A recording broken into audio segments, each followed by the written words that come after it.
Olá, caros alunos. Iniciemos mais uma aula de língua portuguesa. Falaremos nessa aula um pouco sobre o uso da vírgula, trazendo algumas regras simples.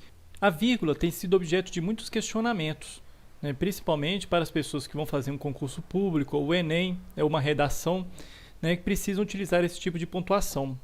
Na verdade, o erro provém exatamente de um conceito errado que a gente tem da vírgula desde os primórdios, que é a vírgula é utilizada para indicar uma pausa no texto. E não é. A gente pode fazer uma pausa durante a fala e necessariamente não significa que vai haver uma vírgula. Então vamos falar um pouquinho sobre isso. Para essa aula, nós vamos utilizar como referência bibliográfica a Novíssima Gramática do Segala, que faz uma abordagem bem ampla sobre o uso da vírgula. Primeira regrinha simples. A gente utiliza a vírgula para separar palavras ou orações justapostas assindéticas. O que é uma oração assindética? Aquela que não tem conjunção entre os termos. Então vejam aqui nessa oração, onde tem a vírgula não tem conjunção. O professor chegou, sentou-se, retirou os livros e iniciou a aula como se já tivesse cumprimentado a todos. Na verdade, você pode pensar no tipo de enumeração. Quando você está enumerando algumas coisas, você pode utilizar a vírgula sim. O sujeito composto, por exemplo, que possui vários núcleos, você poderia separá-los entre vírgula. Por exemplo, João, Maria, José e fulano de tal, e assim por diante. Então, o que acontece? Aqui, vocês podem perceber que nós temos vírgula aqui, aqui, mas antes do i não tem vírgula. Por quê? Nesse caso, não tem vírgula porque o sujeito da frase é o professor, do mesmo jeito. O professor iniciou a aula. Se nós tivéssemos outro sujeito, aí você colocaria uma vírgula aqui antes do i. Mas como aqui o sujeito é o mesmo, você não coloca vírgula de maneira alguma aqui antes do i. Espero que tenha ficado claro. Então, nesse caso aqui é muito simples. Sempre que você tiver uma enumeração de orações ou palavras, você utiliza uma vírgula para separá-las. Por exemplo, aqui, o milho, o feijão, o trigo, tudo se perdeu com a geada. Então, continuando, uma segunda regra simples. Para separar vocativos. O que é vocativo? Aquele quando você está chamando alguém, quando você... o mais simples de lembrar é isso, Maria, onde está meu jantar? Então, se você vai separar um vocativo, você coloca também ele com vírgula. Outro sentido também, para separar apostos. Apostos, a gente sabe que são aquelas palavras, aquelas expressões que especificam certos predicativos. Na verdade, o aposto é só se pensar naquela ideia assim, de uma pausa na mensagem, mas que para uma pausa para especificar. Nesse caso aqui, por exemplo, Maria, mãe de Jesus, é venerada entre os católicos. Então, a expressão mãe de Jesus é um aposto, está especificando ou está explicando quem é Maria. Só que aqui vai ter uma diferença, a gente vai ver logo adiante. Pusilânimes, os trabalhadores iniciaram a segunda-feira. Também um aposto, Você fez uma pausa para dar um destaque, a essa ideia do desânimo dos trabalhadores, Pusilânimes, os trabalhadores iniciaram a segunda-feira. Ou seja, ele está se referindo a quê? Está especificando o quê? Um aposto que está se referindo aos trabalhadores, não é isso? Como eles estavam.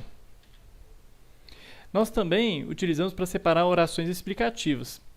Na verdade, a maior parte das vezes é para separar um tipo de explicação, Vamos falar dessa forma assim, mais simples, Sempre que você está fazendo um tipo de explicação, você coloca entre vírgulas, ou então a vírgula antes ou depois. Depende de onde está a explicação. Você, separa, destaca aquela explicação do texto, A vida, dizia meu avô de 100 anos, é curta. Veja bem, se você retirar essa frase, essa oração inteirinha, aqui, dizia meu avô de 100 anos... a frase vai continuar tendo sentido. Olha, a vida é curta. Então, vocês podem ver que, dessa forma, a vírgula continua fazendo sentido. Nessa expressão anterior, Maria é venerada entre os católicos. Veja que mãe de Jesus é um complemento, mas você consegue entender a frase. Maria é venerada entre os católicos. Você também consegue falar, os trabalhadores iniciaram a segunda-feira. Fica um pouquinho incompleto, mas você consegue. Aí você vai e coloca o pusilânime, é um aposto. Então vamos lá. Continuando, uma outra regrinha. Para separar expressões explicativas ou retificativas, parece um pouquinho com as anteriores. Como isto é, a saber, por exemplo, ou melhor, ou antes. entre outras. Ou seja, nós estamos falando de expressões, né? Essas expressões mais corriqueiras, né? Muito utilizadas em jornalismo, principalmente aquela ou melhor. Né? Ou melhor, o pessoal utiliza muito, né? Ao invés de falar assim, não, a gente errou aqui e tal, não, ou melhor, não é melhor, é o certo, né? Se a gente for olhar bem.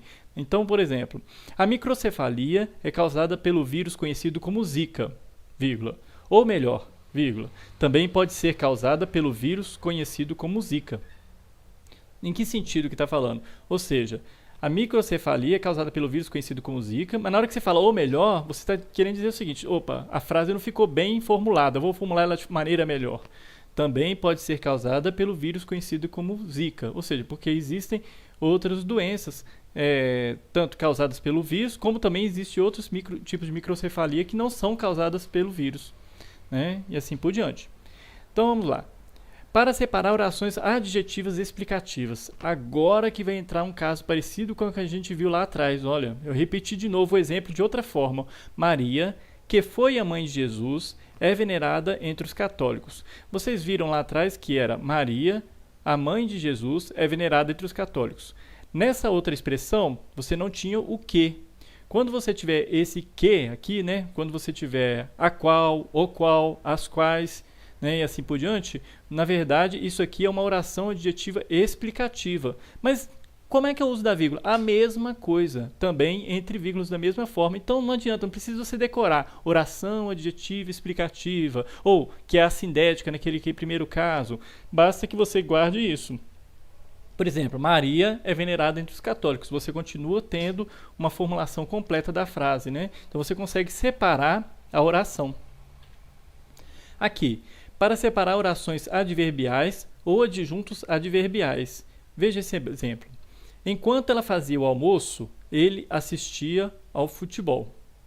Né? Então você está separando duas orações adverbiais. Agora, lá fora, isso aqui é o quê?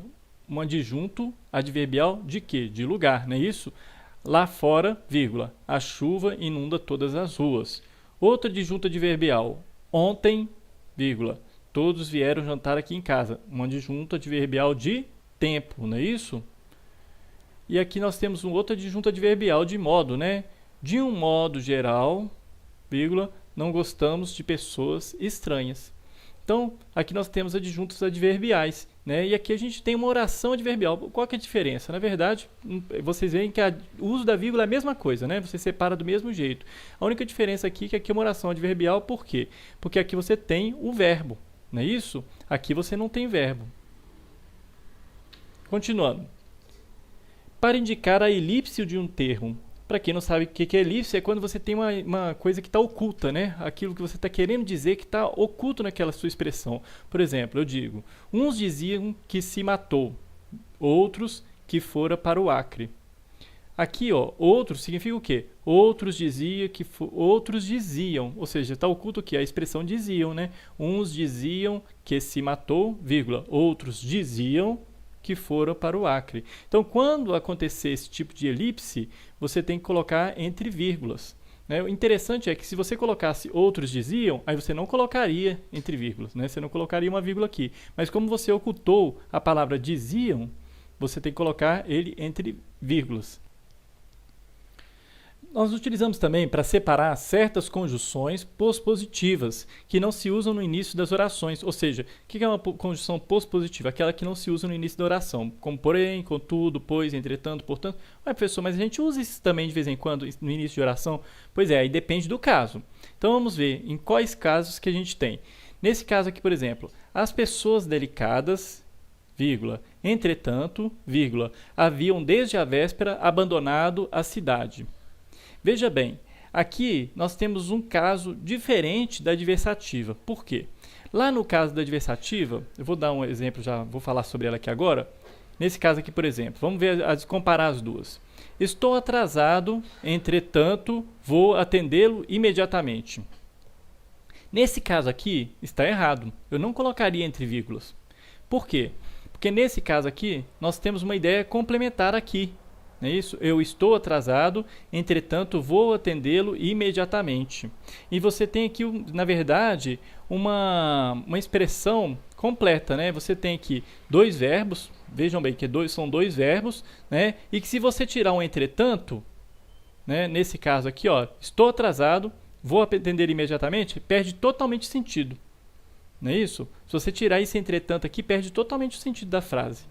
Né? Então você não pode colocar entre vírgulas.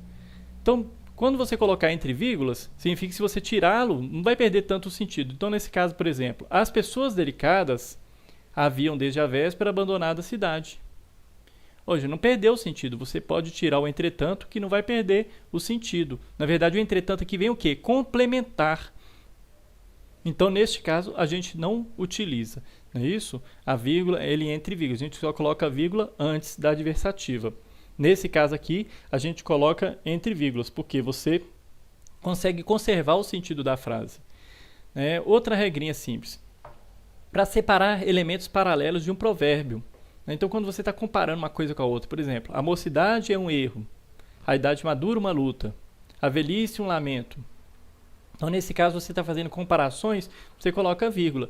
Veja bem, de novo, aquela ideia de enumeração. Sempre que você estiver enumerando, então você está enumerando quer dizer, você vai colocando vários itens, não é isso? A mocidade é um erro, a idade madura, uma luta, a velhice, um lamento. São várias numerações, né, que você está colocando, né? Várias expressões. Então, você coloca sempre as vírgulas para poder separar.